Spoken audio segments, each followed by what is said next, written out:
வாங்க இன்னைக்கு ஒரு சுவாரஸ்யமான விஷயத்தை பத்தி பேசலாம். நம்ம கையில இருக்கிற ஒரு சாதாரண ஆப்பிளுக்கும் இந்த முழு பிரபஞ்சத்தோட அடிப்படை உண்மைக்கும் என்ன சம்பந்தம் இருக்க முடியும்னு என்னைக்காவது யோசிச்சிருக்கீங்களா? வாங்க இன்னைக்கு நாம பார்க்கிற இந்த பொருட்களுக்கு பின்னாடி இருக்கிற அந்த மூல சக்தியை பத்தி தெரிஞ்சுக்கலாம். நம்மளோட இந்த தேடல் யோகிராஜ் வேதாத்ரி மகர்ஷி அவங்கள்ட்ட ஒரு மாணவர் கேட்ட ரொம்ப எளிமையான ஒரு கேள்வியிலிருந்து தான் தொடங்குது. இந்த ஆப்பிள் உண்மையிலே எதால ஆனது அப்படின்னு அவர் கேட்டாரு. வாங்க இதுக்கான விடைய கொஞ்சம் ஆழமா தேடி பார்ப்போம். நாம எதை பத்திலாம் பார்க்க போறோம்னா, முதல்ல ஒரு ஆப்பிளோட மூலப்பொருள்ல இருந்து ஆரம்பிச்சு அது எப்படி ஒரு சக்தியா மாறுதுன்னு பார்ப்போம். அதுக்கப்புறம் அந்த சக்தி எங்கிருந்து வருது, அந்த தெய்வீக வெளி அப்படின்னா என்னன்னு புரிஞ்சுக்க போறோம். முக்கியமா நம்ம எண்ணங்கள் எப்படி நம்ம வாழ்க்கையை உருவாக்குது, நம்ம கிட்ட இருக்கிற கெட்ட பழக்கங்களை எப்படி நல்லதாக்கிக்கிறதுன்னு கத்துக்க போறோம். சரி, முதல் பகுதிக்குள்ள போகலாம். இந்த ஆப்பிள் பார்க்கறதுக்கு ரொம்ப திடமா உறுதியா இருக்கு இல்லையா? ஆனா அதுதான் அதோட உண்மையான இயல்பா? வாங்க நம்ம கண்ணுக்கு தெரியாத அதோட மிக மிக அடிப்படையான நிலைக்கு போக அத படிப்படியா பிரிச்சு பார்ப்போம். இங்க பாருங்க, நம்ம கிட்ட முதல்ல ஒரு ஆப்பிள் இருக்கு.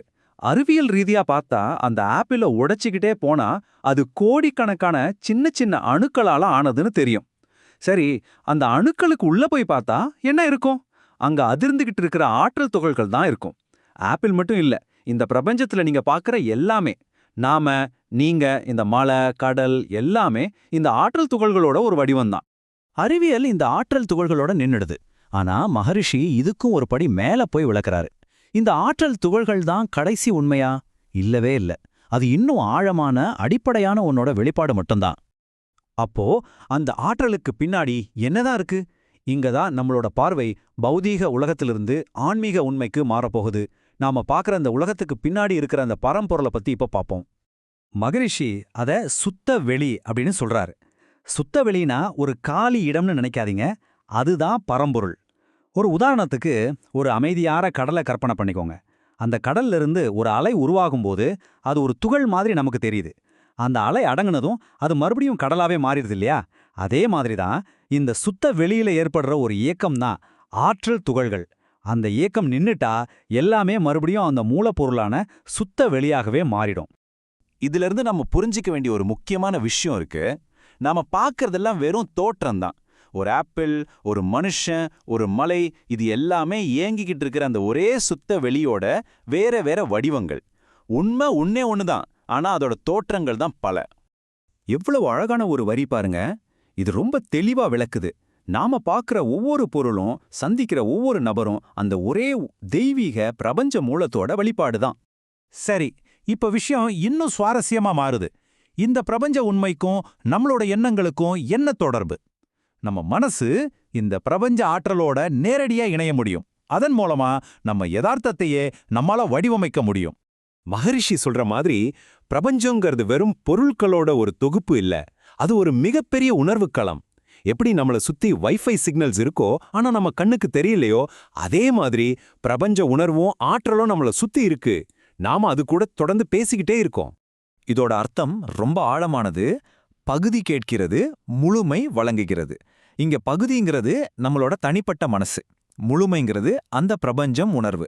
நம்ம மனசுல இருக்கிற எண்ணங்கள் ஒரு கோரிக்கையை வைக்கும்போது அந்த பிரபஞ்ச ஆற்றல் அதை நிறைவேற்ற சக்தியோட இருக்கு.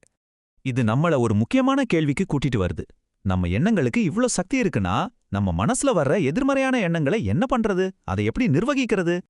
நம்ம பழக்க வழக்கங்களை ஒரு ஆத்துல தண்ணி போற பாதை மாதிரி நினைச்சுக்கோங்க. ஒரே எண்ணத்தை திரும்ப திரும்ப நினைக்கும் போது அந்த பாதை ரொம்ப ஆழமாயிடுது. அதனால அடுத்த தடவை அந்த எண்ணம் ரொம்ப சுலபமா அந்த ஆழமான பாதையில பாயுது. எதிர்மறை எண்ணங்கள் இப்படிதான் நமக்குள்ள ரொம்ப வலுவான பழக்கங்களா மாறுது.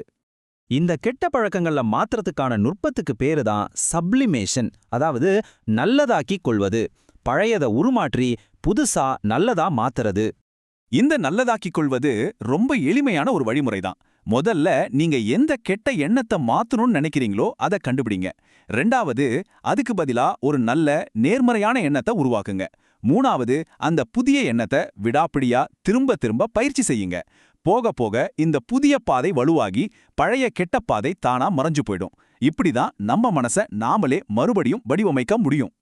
சரி, அப்போ எல்லாமே அந்த ஒரே தெய்வீக வெளியோட வெளிப்பாடுதான் புரிஞ்சுக்கிறது மூலமா நமக்கு கிடைக்கிற கடைசி பாடம் என்ன? அதோட இறுதி இலக்கு என்ன? இதோட இறுதி இலக்கு நம்ம பார்வையை மாத்துறது தான். இனிமே நீங்க ஒரு மலைய பார்க்கும்போது இல்ல ஒருத்தரை பார்க்கும்போது அவங்க தோற்றத்துக்கு பின்னாடி இருக்கிற அணுக்களை, அந்த ஆற்றலை, அந்த தெய்வீக வெளிய பார்க்க பழகுங்க. இது ஒரு பயிற்சி. ஒவ்வொரு பொருள்லயும் இறைவனை பார்க்கறது தான் இதோட நோக்கம். பகவத்கீதையிலிருந்து வர்ற இந்த மேற்கோள் இந்த விழிப்புணர்வு நிலைய ரொம்ப அழகா சொல்லுது. நாம எல்லாத்திலையும் அந்த தெய்வீக யதார்த்தத்தை பார்க்க ஆரம்பிக்கும்போது அதுக்கும் நமக்குமான தொடர்பு ஒருபோதும் உடையாது. இந்த தகவல் தொகுப்பு உங்களுக்கு பிடிச்சிருந்தா மறக்காம gravity God spiritual reality YouTube சேனலுக்கு சப்ஸ்கிரைப் பண்ணுங்க.